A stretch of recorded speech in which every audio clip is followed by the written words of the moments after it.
Hi, this is BT. We're here today to go over just a little short review on our booklet to kind of help individuals who might be confused with it. So hopefully this will give you a little bit of insight. 1776 Constitutional United States versus 1871 Corporate United States of America. The preview. There are three aspects of accountability that will restore confidence in America's federal and state governments: the governmental office or employment of the individual, initial filing of grievance in the magistrate division of a district court, assuring that the scales of Lady Justice are balanced. The content of our book is to help and assist within the rogue elements within government, empathy and sympathy for the law enforcement personnel, deputy clerks, and employees as they are victims of their own corporatism of government. By the evidence entered into the magistrate division determines which games and rules are applicable and explain how status is established through presumption. The scales of justice are balanced, with a singular amendment added to this amendment would provide the people of Florida with district courts judicial determination of their grievance with the minimum of no cost to them. The evaluation. Overhead question: statutory law itself is not unconstitutional. It's non-constitutional, as it is based upon principle other than our Constitution. The Constitution for the United States on page 1 has been determined that the Constitution is the supreme law of the land. In other words, all other laws that are in violation to it are void and not valid. On page 2, the inalienable rights or inalienable rights are created by God, not by man. And so we have these rights given to us. And through case law, it is proven that we have that ability to maintain our God-given rights. Now on page 3, the Civil Rights Act.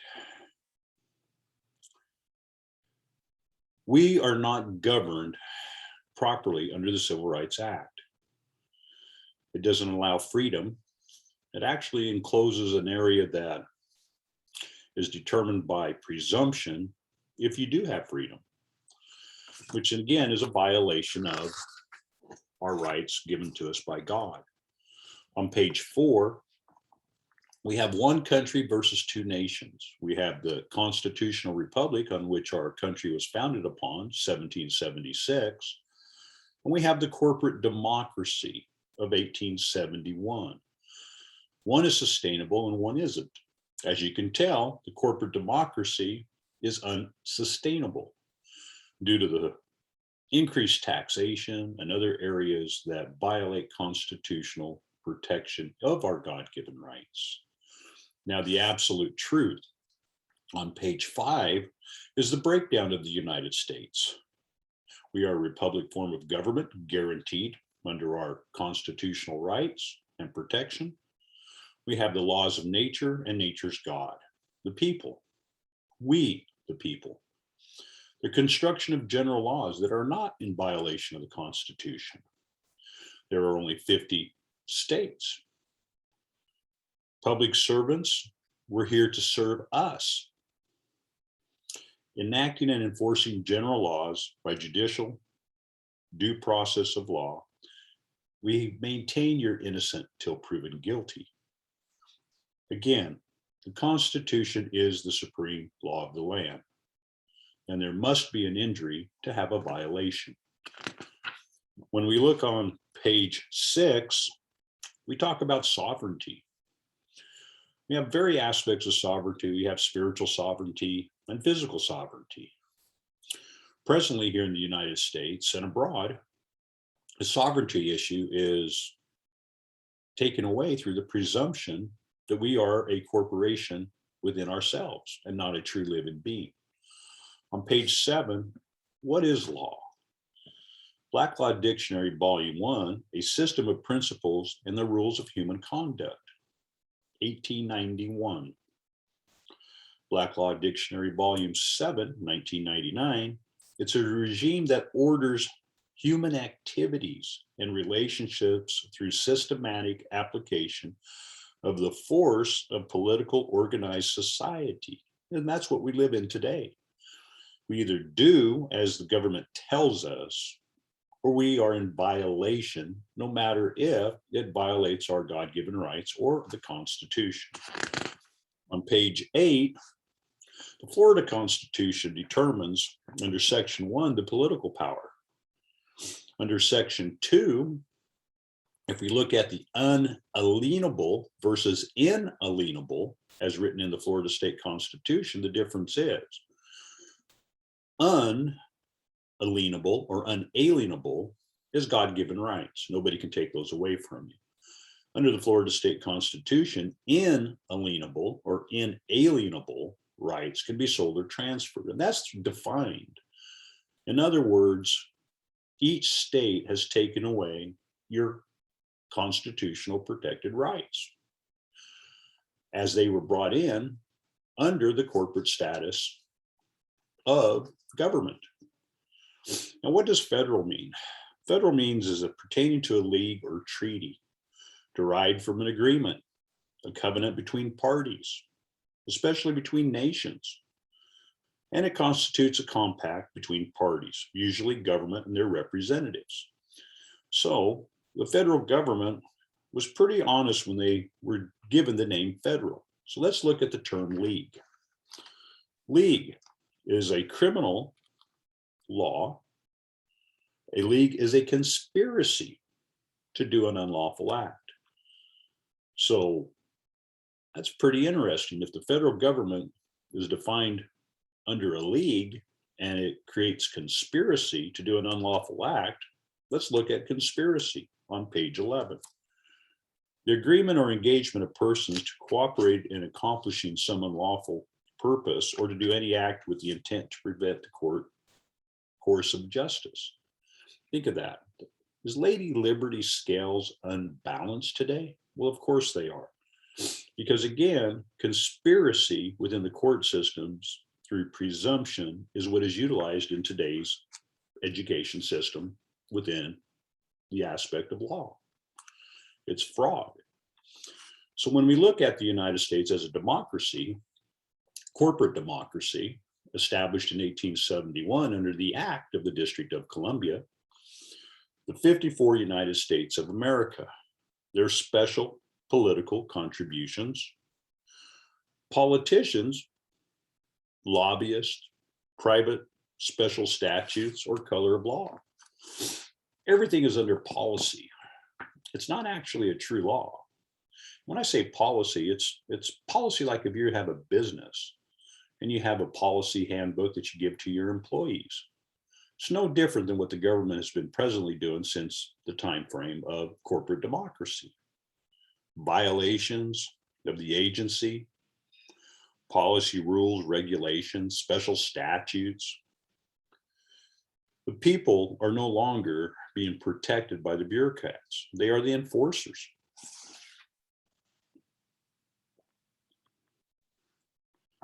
What is the color of law? Black Law Dictionary, Volume 2, 1910. The appearance or resemblance without substance of a legal right. Black Law Dictionary, Volume 7, 1999.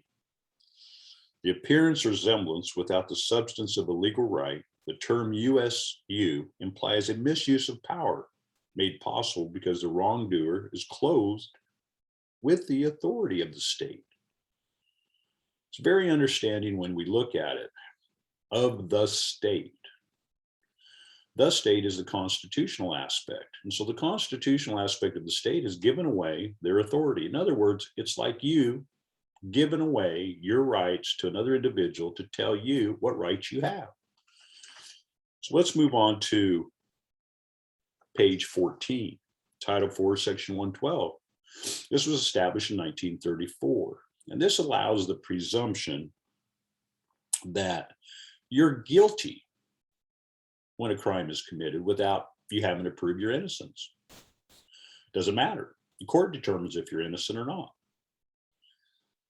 Very strong terms I'm using. Because again, we believe we do have constitutional protection, but we're wrong. And the reason we're wrong is because on page 15, we have three aspects of jurisdictional perspectives. We have the state of Florida in upper and lowercase, small state, which is the constitutional. We have this state of Florida with upper and lowercase letters with the big S and a big F. That's the true municipality. That's what we have to return back to, where we have the ability to be protected through constitutional rights or God-given rights, laws of nature, things of this nature, and also to have the ability to go ahead and utilize government business that doesn't compete with mom and pop businesses. So today we live under what we call that state, the state of Florida in all capital letters. Now, state of Florida, Collier County, all city of Naples, all are running under full corporate capacity. The municipal lays there in dormancy. It's silent. It's like a big sleeping giant. We're ready to be woken up. Now, what do we do? What do we say? So when we look on page 16, we look at our individuals who are in control of our community, our county commissioners, things of this nature. So if we're looking at our county commissioners, why are they operating under corporate capacity? Why? What's taken place? Corporate capacity and administrative policy, statutes, things of this nature, the state of Florida, Collier County, the employees don't have to follow the Constitution or your unalienable rights. You don't have the ability to own real property or personal property in a constitutional protected area, due to the fact that your corporate name is used fraudulently within the state of Florida boundaries.